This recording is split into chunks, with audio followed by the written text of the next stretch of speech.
شداد بن اوس رضی اللہ عنہ نے بیان کیا اور ان سے رسول اللہ صلی اللہ علیہ وسلم نے کہ سید الاستغفار مغفرت مانگنے کے سب کلمات کا سردار یہ ہے کہ یوں کہے: اے اللہ، تو میرا رب ہے، تیرے سوا کوئی معبود نہیں، تو نے ہی مجھے پیدا کیا اور میں تیرا ہی بندہ ہوں۔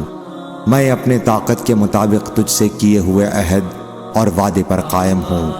ان بری حرکتوں کے عذاب سے جو میں نے کی ہیں تیری پناہ مانگتا ہوں۔ مجھ پر نعمتیں تیری ہیں، اس کا اقرار کرتا ہوں۔ میری مغفرت کر دے کہ تیرے سوا اور کوئی بھی گناہ نہیں معاف کرتا۔ حضرت صلی اللہ علیہ وسلم نے فرمایا کہ جس نے اس دعا کے الفاظ پر یقین رکھتے ہوئے دل سے ان کو کہہ لیا اور اسی دن اس کا انتقال ہو گیا شام ہونے سے پہلے، تو وہ جنتی ہے، اور جس نے اس دعا کے الفاظ پر یقین رکھتے ہوئے رات میں ان کو پڑھ لیا اور پھر اس کا صبح ہونے سے پہلے انتقال ہو گیا تو وہ جنتی ہے۔ صحیح بخاری حدیث نمبر 6۔